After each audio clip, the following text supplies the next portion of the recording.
Gracias por el espacio también, gracias a todos los que nos están escuchando, también por estar conectados. Un saludo a todos. ¿Cómo analizar la situación que atraviesa el país en este momento, donde se vino una escalada de violencia en estos últimos días y ver que presos sentenciados se han fugado de los centros de rehabilitación social? ¿Cómo se fugan esos detenidos? Bueno, vamos a comenzar porque hay una ausencia de Estado, ¿no? Lo primero que se debía haber hecho era depurar la fuerza pública, sobre todo las que están encargadas de las cárceles, empezar esa investigación, pruebas de confianza, investigar a través de la UAFE quiénes están contaminados, infiltrados por las mafias, por las bandas delictivas, depurar esos equipos. Lo siguiente es el control de las cárceles, ¿no? Pero esto lo venimos viviendo ya desde hace 6, 7 años atrás, un desmantelamiento de lo que es el Estado, y ante un Estado ausente, el crimen ha encontrado un espacio donde crecer por la ausencia de Estado, de política pública y también de políticas sociales, ¿no? El control no lo tienen las autoridades, el control lo tienen las bandas delictivas, y esto lo venimos diciendo de forma reiterada. Se debe fortalecer el Estado y algo muy importante, el equipamiento para la fuerza pública. Nosotros proponíamos declarar la emergencia y empezar de forma inmediata las compras del equipamiento para la fuerza pública. $500 millones que se destinarían para lo que es armamento, chalecos antibalas, vehículos, equipos de inteligencia, escáneres, radares, etcétera, que necesita ubicarse en fronteras, en las ciudades, investigar, ¿no?, el delito de forma adecuada. Y en las cárceles, los inhibidores de señales. Como vemos, las cárceles seguían al control de las bandas delictivas sin que se haga absolutamente nada de parte del Estado. Actualmente enfrentamos una crisis de seguridad. ¿Por qué? Porque han fugado los reos ante la ausencia de las políticas adecuadas para controlar la seguridad del país. Le voy a transmitir la pregunta que también le hice al doctor Juan Falconi. ¿Usted cree que está bien que se combatan las acciones y no las causas de la inseguridad, como lo está haciendo este gobierno? Bueno, aquí hay que ver que como causas yo podría mencionar dos, ¿no? Por un lado tienes lo que es delincuencia común, que esa está ligada a pobreza. Cuando aumenta pobreza, cuando aumenta desempleo, inmediatamente también aumenta violencia y aumenta delincuencia. Por eso nosotros siempre hemos hablado de que, por un lado, tú tienes que fortalecer a la fuerza pública, equipar a la fuerza pública, fortalecer la institucionalidad del Estado. La SNAI es ahora una secretaría, cuando antes era un ministerio que se encargaba no solo de las cárceles, sino de la política de rehabilitación social y el control. Entonces, un Estado fuerte también. Y por el otro, las causas, el caldo de cultivo donde muchos bandas delictivas encuentran gente que tal vez se una a sus bandas, ¿no? La pobreza, el hambre, el desempleo. No se puede hablar de seguridad del Estado cuando no estamos atendiendo las necesidades de la gente también. El generar condiciones dignas de empleo, pero también para nuestros jóvenes que están en su casa, que no logran conseguir trabajo, que no logran acceder a una universidad, a una beca. ¿Por qué? Porque redujeron presupuesto para las universidades, porque eliminaron las becas. Y esos jóvenes son fácil presa de las bandas delictivas. Vemos el día que entró la policía a llevarse a los delincuentes que estaban en TC Televisión. Son jovencitos que deberían estar ahora mismo estudiando, preparándose, sembrando el futuro de la patria de ellos mismos, pero no ocurre eso. ¿Por qué? Porque tal vez están enfrentando causas sociales también que los tienen en esa vulnerabilidad y terminan siendo reclutados por las bandas delictivas. Niños, por Dios, de 10, 12, 13 años reclutados por bandas delictivas y que además ya caen en el consumo de droga. Todo esto también se debe atender. La política de seguridad del Estado no pasa solamente por equipamiento en armas, pasa también por combatir la pobreza y generar condiciones dignas de vida. ¿Qué es lo que pasa si nosotros solo hablamos de combatir con fuerza a la delincuencia. Que mañana el Ecuador será un país que en lugar de construir escuelas, universidades, puentes, aeropuertos, puertos, será un país que va a construir cárceles y cementerios. Y esa no es la idea. Queremos un país de paz, pero con justicia social también.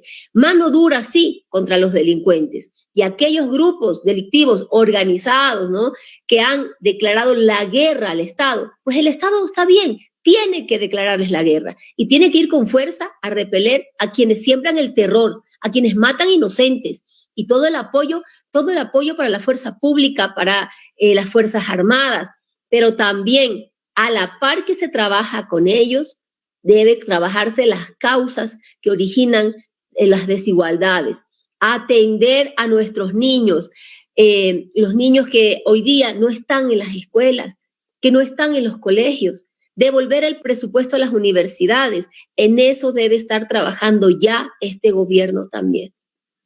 Pero los dos últimos gobiernos han declarado como un logro bajar la inversión pública, tener un Estado raquítico, que por eso es que vemos que el Estado no actúa en sectores donde tiene que actuar, en sectores, por decirlo acá en Guayaquil, en sectores populares. Hay una ausencia total del Estado. Mire, ahí yo llamo a la reflexión a los ecuatorianos. No importa si usted es de izquierda, no importa si usted es de derecha, usted es ecuatoriano, que es lo más importante. Y reflexionemos. Nos hablaban de que un exceso de gasto público, de que el gobierno de la Revolución Ciudadana gasta demasiado. Ustedes saben lo que era ese gasto público. Ese gasto público era su vida digna. Ese gasto público era su seguridad en un policía equipado, en la policía comunitaria, en que usted llamaba al ECU 911 y usted tenía una ambulancia y usted tenía un patrullero que llegaban a auxiliarlo. Hoy día, si llaman al ECU 911, le van a decir que no hay ambulancias en el sector. Y si usted va a un hospital, le van a decir que no hay medicinas, que no hay médicos, que espere meses para una atención. Eso que nos dijeron que era gasto público, era su vida, era su dignidad, era su trato justo y humanitario. Nosotros pagamos impuestos, ¿verdad? Esos impuestos deben verse retribuidos en lo que recibe el ecuatoriano, tanto en salud, en educación, en carreteras. Lo llamaron gasto público, lo llamaron exceso de gasto, despilfarro, y no fue así. Eran las carreteras por las que ustedes circulaban dignamente, de forma segura. Lo llamaron gasto público y era el dinero que se usaba en medicinas, en pagar médicos, en los maestros que atendían a nuestros niños, en las aulas de clase, en el desayuno escolar. En eso debe gastarse los recursos del Estado. Eso no es exceso de gasto público, se llama justicia social, se llama vida digna. Y a eso tenemos que volver, porque ¿cómo conseguimos nosotros hacer de Ecuador el segundo país más seguro de Latinoamérica? Y ecuatorianos, no nos dejemos engañar. Conseguimos ser el segundo país más seguro, invirtiendo en la policía, casi triplicando el salario, equipándolos. Y luego, ¿qué hicimos? Fuimos y desarticulamos cerca de 4.000 bandas delictivas, pero a su vez, los delincuentes, los líderes de las bandas, los más peligrosos, los apresamos. A alias Fito, lo apresamos, a alias Rasquiña, lo apresamos nosotros. ¿Quién los dejó en libertad? Pues lo dejaron en libertad el gobierno de Lenín Moreno y el gobierno también de Guillermo Lasso, que permitió que se fuguen los presos. Y el actual, donde se le han fugado también 2 de los presos más peligrosos. Pero el control del Estado pasa por tener un Estado fortalecido. Desaparecieron el Ministerio de Justicia, que era el que se encargaba de las cárceles y de la política pública de rehabilitación social. Desaparecieron el Ministerio Coordinador de Seguridad, que era el que hacía que todas las instituciones del sector de seguridad trabajen en conjunto. Y una reflexión adicional. La señora fiscal Diana Salazar, cuando se le dio la prelibertad a Jorge Glass, salió inmediatamente a los medios a hacer rueda de prensa, comunicado. Pero ustedes, ecuatorianos, averigüen si la señora Diana Salazar hizo una expresión cuando los líderes de las bandas delictivas, de la delincuencia que nos tiene hoy día sometidos, atemorizados en nuestra casa, dijo una sola palabra. ¿Qué dijo la señora Diana Salazar, la fiscal? Allí no se pronunció, ahí se quedó callada, ahí no dijo, cuidado, esos son los líderes de las bandas delictivas, deben estar presos, no les den la prelibertad porque son de los más peligrosos. ¿Qué dijo cuando le dieron la prelibertad a Rasquiña? No dijo absolutamente nada. Entonces también hay que trabajar en el sector de justicia, todo lo que es Fiscalía, Consejo de la Judicatura y la Corte Nacional de Justicia. ¿Con qué propósito desmontaron todo lo que existía en el gobierno de Correa? Porque si yo veo como gobernante que voy a entrar, que algo está funcionando bien, tengo que más vale fortalecerlo. Eliminar el Ministerio de Justicia, yo recuerdo cuando Moreno dijo que ese era un ministerio innecesario y que había que eliminarlo, era exceso de gasto público, y se eliminó el Ministerio de Justicia. Eso parece que se entregó las llaves a los presos para que ellos manejen los centros de rehabilitación social. ¿Cuál fue el propósito? ¿Quiénes son los responsables de la destrucción del país? Bueno, los responsables de la destrucción del país es un grupo, lamentablemente sí, de políticos que por cálculo político, siendo redundante, miraron hacia destruir a la Revolución Ciudadana. Querían borrar todo lo que hizo la Revolución Ciudadana. Cambiaron hasta los logos de las instituciones, pero eso, bueno, que cambien lo que quieran, pero que no cambien la institucionalidad. Aquí hay una teoría importante, que es el efecto cucaracha. Cuando las bandas delictivas a nivel internacional ven un país que no está organizado, ven un Estado abandonado, ven que no hay institucionalidad, ven allí también la posibilidad de forma impune, ir y meterse en ese país porque saben que no van a tener un Estado presente y fuerte que los confronte, que los combata. Y es así como vemos que ya cárteles internacionales vienen hacia Ecuador y se unen con bandas delictivas organizadas de Ecuador. Desbarataron todo, desbarataron por odio al correísmo, por odio a la Revolución Ciudadana, por odio a Rafael Correa, sin darse cuenta, o tal vez dándose cuenta también y no les importó, que así lo único que hacían al desbaratar el Estado era ir profundizando causas de violencia, de delincuencia, de pobreza, de destrucción de un Estado que iba creciendo. Y basta comparar, ¿no? Las carreteras, las becas, las instituciones públicas, cómo atendían a los ciudadanos, con qué calidad y calidez se daba la atención. Habían los funcionarios públicos con un trato digno para que den servicio a los ecuatorianos. Hoy día nada de esto lo mantenemos, son pocas las instituciones que logran aún funcionar bien y que pueden sacar adelante al país, pero no vemos que haya una intención, una hoja de ruta clara como gobierno, todavía no lo vemos, para sacar al Ecuador de la crisis económica y de la de seguridad. Abogada Luisa González, déjeme saludar. En San Vicente, Manaví, nos está viendo Gabriel Zambrano y un montón de personas justamente que comparten con él en esta mañana. Gracias a todos nuestros hermanos migrantes que están conectados, que son muchísimos, los hermanos ecuatorianos que también están siguiendo esta entrevista. Gracias. No se olviden de suscribirse al canal los que no están suscritos y también poner el like. También agradezco a Omar Novoa que hizo un aporte al Superchat, 2 aportes. Gracias, Omar. Mi compañero Gustavo Jiménez tiene más inquietudes. Gracias, Jaime. Abogada González, buenos días. El tejido social en el Ecuador está destrozado. Usted muy bien lo ha explicado. Jóvenes que no tienen esperanza. Y precisamente esos jóvenes son los que han elegido a este gobierno y al gobierno anterior, siendo engañados con que de alguna manera iban a tener oportunidades no solamente laborales, sino de estudio y otras más, ¿verdad? Pero la verdad es que aquí no hay política social. ¿Cómo lograr una política social cuando se dice o se vende la idea de que estamos en quiebra? A ver, primero no hay una hoja de ruta para levantar la parte económica, ¿no? El Estado. para poder, y ahí me voy a ir un poco más hacia la teoría, ¿no? La teoría, lo que es la teoría keynesiana, ¿no? Una teoría económica, donde cuando un país está con una depresión económica, ¿no? Una recesión como la que tiene Ecuador actualmente, ¿qué es lo que se debe hacer? ¿No? Y lo aplicó Estados Unidos en la Gran Depresión y lo han aplicado varios países. Esto no estoy inventando el agua tibia.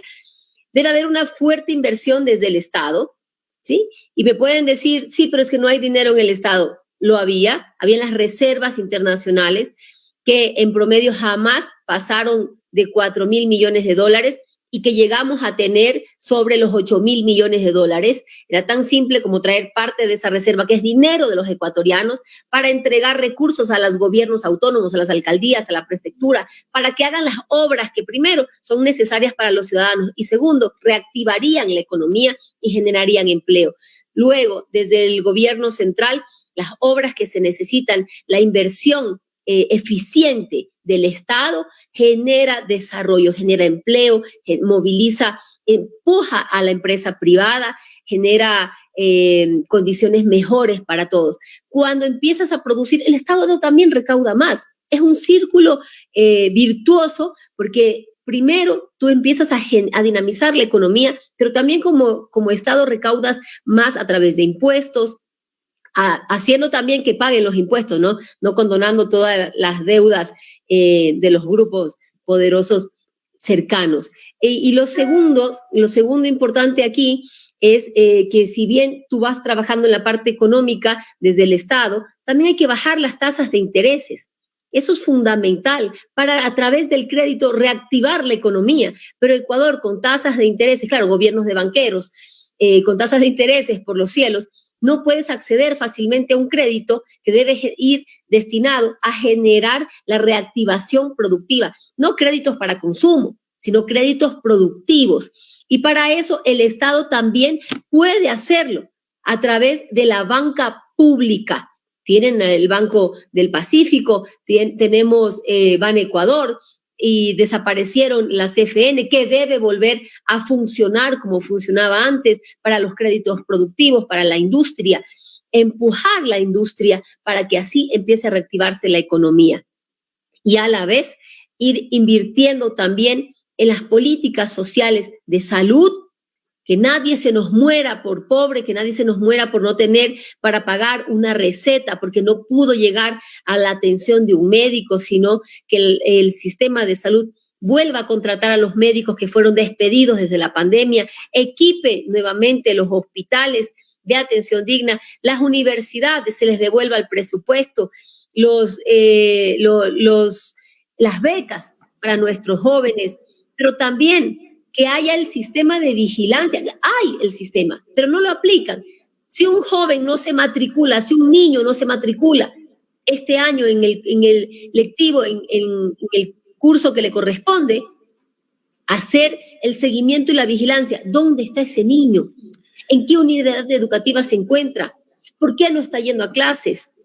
Porque esos niños posiblemente, esos jóvenes, son parte hoy día de la violencia que nos está asumiendo. ¿Por qué? También por las condiciones sociales de pobreza o tal vez incluso de abandono porque sus padres migraron. Por eso es fundamental que para pacificar a Ecuador también veamos lo que está pasando en el área social, las políticas económicas de redistribución de riqueza, de justicia social, de atención a nuestros ciudadanos. Y eso es lo que tenemos que exigir también como ecuatorianos, Estimada porque no Luisa, pasa solo por seguridad armada, sino también por vida digna. definitivamente la prioridad de los gobiernos anteriores no han sido esas. Y por ende vemos que no va a haber prioridad en este gobierno, por lo visto, porque está enfocado más bien en una campaña electoral próxima. Pero aquí hay algo importante, estimada Luisa. En el subconsciente colectivo se ha vendido la idea de que la culpa es del gobierno de Correa. Se ha vendido la culpa de que lo que está viviendo el Ecuador por terrorismo es culpa de Correa. Pero la realidad y las cifras, internacionalmente hablando, como por ejemplo el Banco Interamericano de Desarrollo, demuestran lo contrario. Organismos internacionales han elogiado el gobierno de Rafael Correa en el control por la lucha contra la delincuencia, como por ejemplo, y otro gran ejemplo, la economía, que la ha sabido sostener en su tiempo. Pero ni Lenín Moreno ni Guillermo Lasso quisieron mejorar eso y más bien lograron todo lo contrario para que en el subconsciente colectivo se crea que la culpa es de Correa. ¿Cómo erradicar ese pensamiento de la población, por lo menos de un porcentaje de ese 52% que cree que es así? Bueno, a todos los que nos están escuchando, queridos ciudadanos, aquí yo llamo a la reflexión. Aquí no se trata de me cae bien o me cae mal. Aquí se trata de dar primer lugar a la verdad, a la honestidad, a no hablar por odio, porque me cae mal. Y por odio se repite cualquier cosa como si fueras una caja de resonancia, un eco que va llenando espacios. Pero no, aquí tenemos que reflexionar. Esto es simple. ¿Quiénes están diciendo que la culpa es del gobierno de Rafael Correa? Aquellos que no han hecho absolutamente nada, aquellos que nos han sumido en las peores condiciones. Son 7 años que ya no está el gobierno de la Revolución Ciudadana. No puede seguir siendo la culpa de Correa, porque y si hubiera sido la culpa de Correa, ¿por qué no hicieron nada? ¿Por qué no cambiaron esas condiciones? Y les pido reflexionemos. Nosotros llegamos al gobierno en el año 2007. Jamás dijimos la culpa es de Lucio, la culpa es de Bucarán, la culpa es de la vaca, como dice un libro. Jamás dijimos vamos a trabajar y nos pusimos la camiseta de la patria, amarillo, azul y rojo, y empezamos a trabajar 24/7 hasta la madrugada, si era necesario, pero trabajar por la patria, con un plan de gobierno y un horizonte de país hacia la justicia, hacia sacar adelante al Ecuador. Y si fue la culpa de Correa, lo hubieran cambiado. La culpa nunca fue de un gobierno que le dio dignidad a esta patria. La culpa es, primero, de Moreno, que aplicó el plan de gobierno perdedor en las urnas, que fue el plan de gobierno de Guillermo Lasso. Ojo, digo esto porque así mismo lo reconoció en una entrevista con Boscán Guillermo Lasso.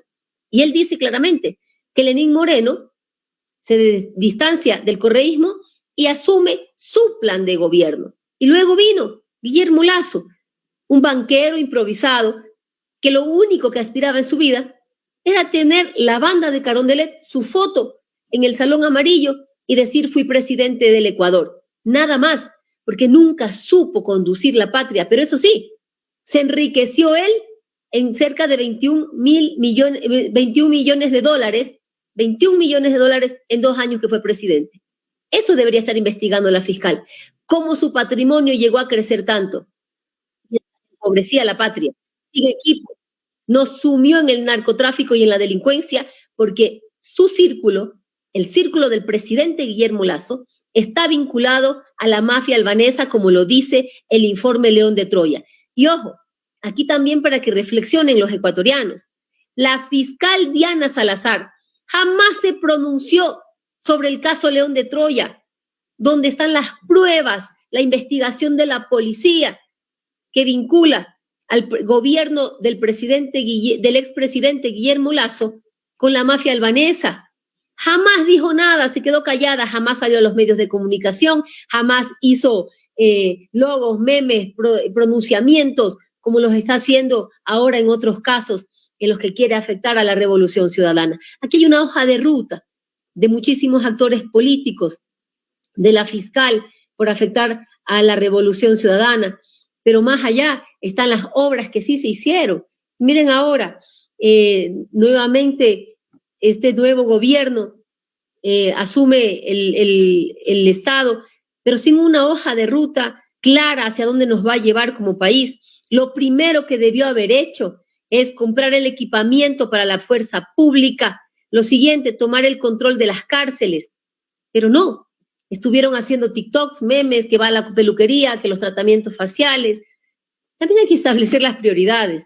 Y allí la responsabilidad también es de los votantes. Saber elegir correctamente, por experiencia, por conocimiento, por plan de gobierno. Ojo, el presidente Noboa ofreció en su campaña electoral subir las pensiones de los jubilados al salario mínimo vital, $450. Estamos esperando que cumpla eso. Estimada Luisa, usted dijo hace un momento que el Ecuador debe cambiar de mentalidad, que ya no hay que pensar en ideología, sino que hay que unirnos para tratar de sacar adelante este país. ¿Cómo usted ve entonces la crítica política que continúa por parte de algunos sectores sobre el apoyo que está recibiendo el actual gobierno de parte de la Asamblea Nacional? 107 votos de aprobación de la ley económica urgente, 131 votos de la aprobación de la ley energética que presentó recién el gobierno y 135 votos para aprobar un respaldo institucional a las acciones del gobierno en esta crisis de seguridad, donde la Revolución Ciudadana también está aportando en favor. Usted, como líder de la Revolución Ciudadana, ¿considera necesario apoyar toda acción para cambiar este país? Mire, nosotros hemos sido claros con el presidente Noboa, vamos a apoyar en todo aquellas decisiones suyas, ¿no? Mire, aquí dejamos a un lado lo que son las banderas políticas y nos ponemos la bandera de la patria. En todas las decisiones que sean en pro de los ecuatorianos, de mejorar las condiciones de vida, vamos a apoyar. Envió un proyecto de ley económica urgente. Según él, eso va a generar empleo en los jóvenes y va a reactivar la economía. Hemos dado nuestros votos. Que nadie diga que el gobierno no ha podido trabajar porque no ha tenido el apoyo. Ya tuvo el apoyo, esperamos que reactive la economía y que se genere ese empleo para los jóvenes. Lo segundo, dice que necesita que se le apoye la ley para atender los temas energéticos y que no hayan más apagones. El día de ayer hemos dado nuestro apoyo al proyecto de ley y estamos esperando que empiece ya a trabajar y se acaben los apagones. Es decir, las condiciones para que el Ecuador tenga una vida digna y para que 18 millones de ecuatorianos tengan una vida mejor, las estamos construyendo también desde la bancada de la Revolución Ciudadana en la Asamblea Nacional. Todo nuestro apoyo. Ahora, si con todo ese apoyo no logra cumplir lo que le ofreció al pueblo ecuatoriano, seremos los primeros en salir a decir, dimos todo, apoyamos, aquí están las firmas, hicimos todo lo posible, pero realmente el gobierno no ha tenido la capacidad o, si la tuvo, mucho mejor para todos los ecuatorianos. ¿Qué es lo que nos interesa a nosotros? Que le vaya bien al presidente Noboa.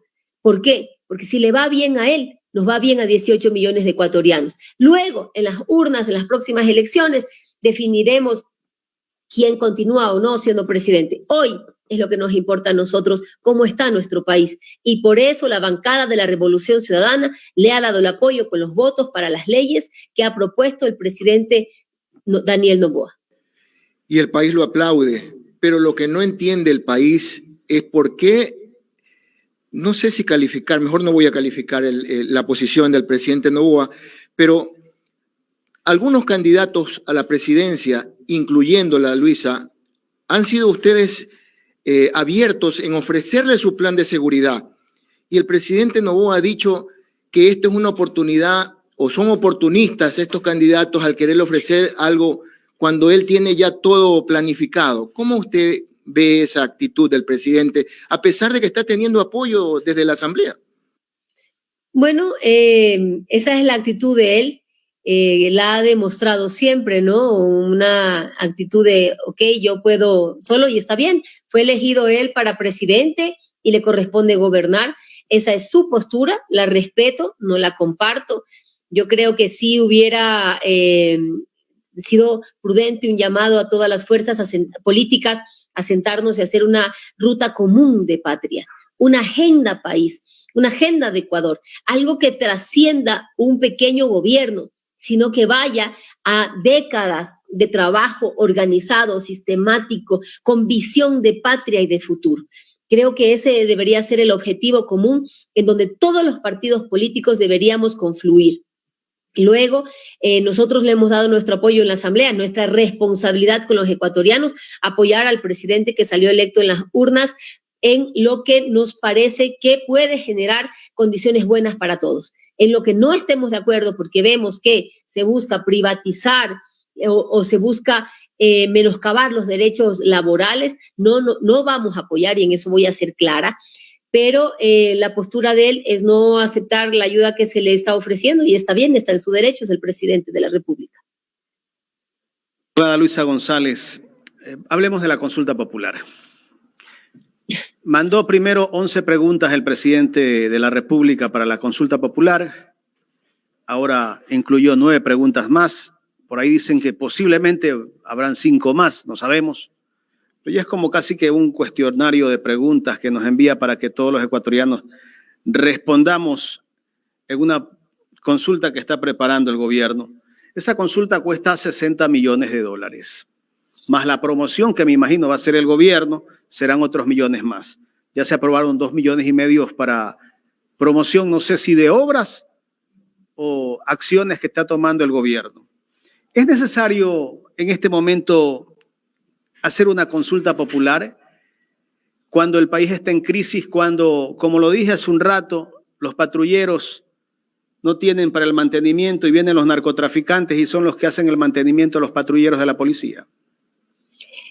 Sí, terrible, ¿no? La fiscal también debería estar investigando eso, ¿no? ¿Cómo fue posible que sean un líder de una banda delictiva la que dio mantenimiento a los patrulleros de la Policía Nacional? Ahí está el abandono del Estado, ¿no? Y luego dicen la culpa es de Correa. Vamos a ver, la consulta popular, y ahí sí, queridos ecuatorianos, a reflexionar también. ¿Por qué haces una consulta? Tú dices, bueno, voy a consultar porque esto que quiero preguntar es fundamental para mejorar las condiciones de vida de los ecuatorianos. ¿Y cuánto vas a gastar? 60 millones, ok. Solo por decirles, ¿no? Con $6 millones se puede arreglar los quirófanos de todo el país, de la red de sistema de salud pública, IES y MSP, y ponerlos a funcionar y atender las cirugías represadas del sistema de salud pública. Entonces van a gastar 60 millones en preguntas que están todavía un poquito al azar. Primero, las primeras preguntas pasan por reformas al Código Penal y también a otras normas de la Contraloría, del sector de justicia.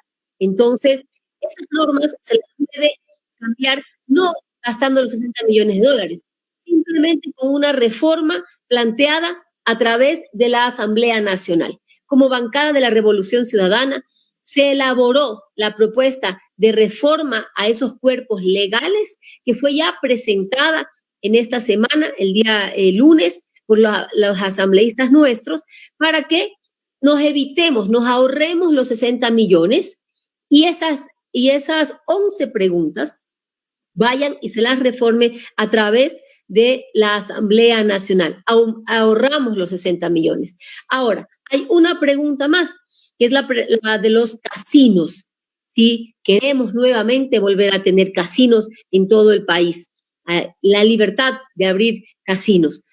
Y aquí hay 2 temas. Primero, ya el pueblo ecuatoriano se pronunció sobre eso y dijo que no quería los casinos.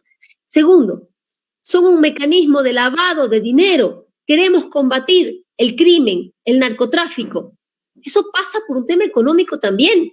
¿Por qué se expande tanto el crimen y la delincuencia organizada? Porque son una industria que está vinculada a un rendimiento económico altísimo de millones de dólares que se mueven en el mundo entero. Y aquí queremos poner un mecanismo de lavado de dinero como son los casinos. Esa pregunta no es necesaria. Esa pregunta no es importante para generar seguridad al ecuatoriano. Más bien genera inseguridad y más violencia y más delincuencia. Esa pregunta no nos va a dar empleo, no nos va a dar salud, no nos va a dar educación. ¿Por qué quiere el presidente enviar una pregunta que no es necesaria, que no es urgente y que va a gastar el dinero de los ecuatorianos en eso? Ahora, como ya se le cae un poco lo de las primeras preguntas, porque ya se envió la reforma, el pedido de reforma a la Asamblea, ahora dice, no, ahora van otras preguntas más. Es decir, no hay una planificación estratégica de por qué quiero preguntar, a dónde quiero llevar el país con estas preguntas. ¿Cómo beneficia esto a los ecuatorianos? No hay un análisis. Esto es, y perdón que lo diga así, como niños jugando. Cuando vas y le dices a tu papá, oye, ¿y me compras esto? Y luego, no, lo de acá, no, lo de acá. Y vas probando a ver qué te sale. Pero no hay una estrategia, eso no es un juego. Esto es la vida de 18 millones de ecuatorianos. el presidente de la República y su equipo. Aquí se está jugando la vida de los ecuatorianos. Son 60 millones de dólares que no debería malgastarlos de esta forma y que además que las preguntas no resuelven los problemas estructurales, no necesitan las primeras preguntas ir mediante consulta popular. Y finalmente, lo más importante, demuestra que no hay un análisis estratégico de qué preguntar, por qué preguntar, para qué preguntar y cómo beneficia esto a los ecuatorianos. Pregúntense ustedes, ecuatorianos, y van a ver que somos parte de un juego de niños, parece. ¿No cree que esto es una especie de pirotecnia para que la gente se olvide tal vez de las ofertas de campaña que hizo el presidente de la República? Dijo que iba a dar 200.000 cupos para los estudiantes bachilleres para que vayan a la universidad. Dijo que el sueldo básico para todos los jubilados, sin excepción, para los que ganan menos del sueldo básico, perdón, en su gobierno se iba a cumplir que iban a ganar el sueldo básico unificado, el salario básico unificado. Ofreció entregar $60 adicionales a las mujeres. ¿Desde cuándo él tendrá que empezar a cumplir con esas ofertas de campaña? Bueno, yo se lo voy a decir claramente, ¿no? No las va a cumplir. No las va a cumplir porque no es posible. Y aquí también, queridos ecuatorianos, reflexionemos. No podemos estar votando en las urnas por propuestas de campañas que sabemos que no se van a cumplir. Lo hizo Guillermo Lasso. Ofreció eliminar la CENESID del examen, precio mínimo de sustentación, contratos definitivos a los médicos, etcétera. Nada cumplió. Nada. Este gobierno, ¿qué ofreció? Que todo jubilado lo mínimo que va a recibir es el salario básico unificado. Ofreció que el 100% de los graduados de los colegios van a ingresar a la universidad y en el debate le pregunté, ¿cómo va a lograr eso? Porque yo, siendo rigurosa y técnicamente analizando la parte económica, la infraestructura, la capacidad instalada de las universidades y los centros tecnológicos, podía aumentar 90.000 cupos. ¿Sí? Yo le pregunté, ¿cómo va a hacer usted para garantizar que todos esos estudiantes van a acceder a la universidad? Nunca respondió. Mentiras de campaña. No va a poder cumplir con los jubilados. Necesita $1.000 millones anuales para poder cumplir con esa oferta de campaña a los jubilados. No los tiene, no lo va a cumplir. Esas ofertas son ofertas para ganar una elección, pero definitivamente, una vez ganando la elección, no las van a cumplir. Y los ecuatorianos debemos aprender a exigir y votar por quienes sabemos que nos están haciendo propuestas serias, que tal vez todos queremos que el 100% pueda entrar a la universidad, pero técnicamente es imposible. Con las condiciones actuales es imposible, por capacidad instalada, porque no han aumentado universidades o porque faltan recursos, el presupuesto. Todo eso se debía analizar. Y es la segunda ocasión que los ecuatorianos votan por una propuesta que no va a poder ser cumplida. Alguien me escribió en el chat hace un momento y me dijo que le transmite esta pregunta. ¿Qué haría Luisa para arreglar los problemas que tiene este país en este momento, si fuese presidenta? Bueno, nosotros habíamos propuesto, ¿no? Como proyecto de país, Luisa González como candidata a la presidencia de la República en su momento, propuse trabajar en 3 ejes. Lo urgente, lo permanente y lo urgente estaba lo que es la seguridad del Estado. Lo primero que se debía haber hecho, como dije, era declarar la emergencia, traer los recursos al Ecuador y empezar a equipar a la fuerza pública, tomar el control de las cárceles. A la vez de que hacíamos esto, debíamos trabajar en generar empleo, en reactivar la economía. Y lo permanente, lo que nunca debe desaparecer, la salud, la educación, las condiciones dignas de empleo, trabajar desde los sectores sociales, aumentar el presupuesto para las universidades, los cupos para nuestros jóvenes en becas, devolver los puestos de trabajo a nuestros médicos, darles los nombramientos definitivos, fortalecer el sistema de salud, y obviamente garantizar un empleo digno. Abogada Luisa González, gracias por su tiempo. Una pregunta final. Definitivamente lo que vive el Ecuador es un clima de terror, auspiciado, dicen algunos expertos, por el crimen organizado transnacional. Y hay quienes aseguran que sus miembros llegan a 50.000 en el Ecuador. El año pasado, el presidente Lasso se pasó haciendo divulgaciones en redes sociales de las capturas de toneladas de droga, que la verdad no se supo dónde iba esa droga. Pero hoy en día, las Fuerzas Armadas y la policía cuentan con más o menos cerca de 100.000 o supera los 100.000 uniformados. ¿Usted considera de que es posible combatir este crimen organizado internacional o le va a costar al país un tiempo conseguir la paz? Mire, claro que se puede combatir al crimen organizado, pero para combatir al crimen organizado necesitas un Estado organizado, un Estado con instituciones sólidas, un Estado con inversión en seguridad, un Estado presente y un Estado con visión que sepa dónde va a conducir al Ecuador.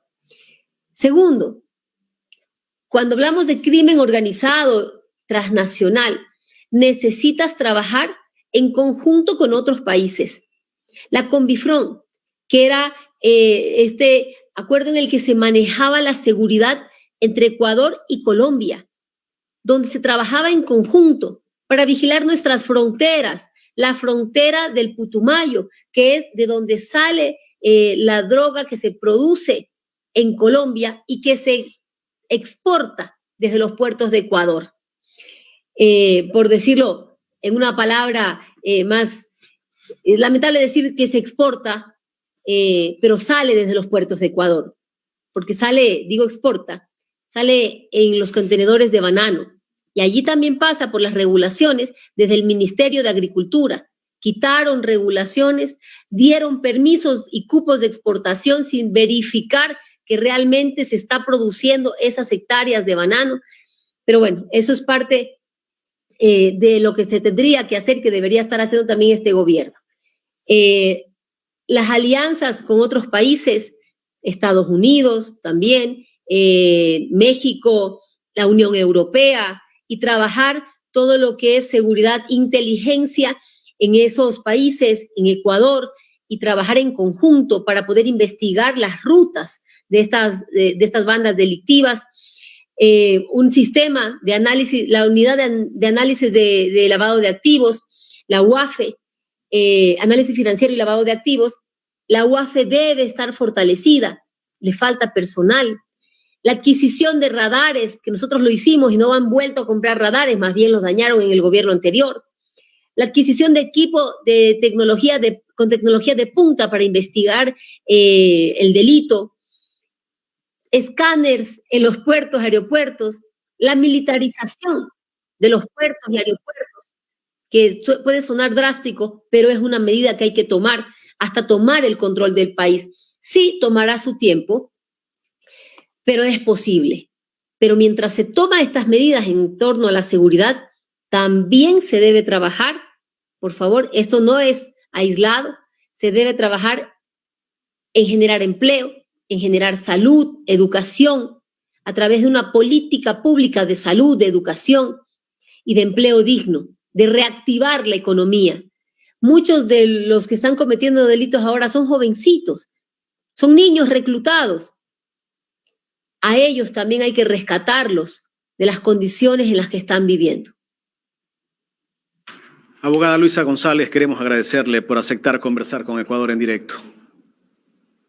Muchas gracias, gracias a ustedes por este espacio, un saludo a todos los que nos han acompañado y un llamado también, un llamado a no pensar y hablar desde el odio, a reflexionar técnicamente, a dejar esas pasiones, a unirnos como patria y a no dejar que ciertos comentarios malintencionados nos dañen esa esperanza de días mejores, de un Ecuador de libertad, de volver a salir a las calles, de volver a compartir con nuestros seres amados, de que nuestros hijos puedan salir y nosotras nos quedemos tranquilas en nuestra casa sabiendo que nuestros seres amados van a regresar con vida. Muchas gracias.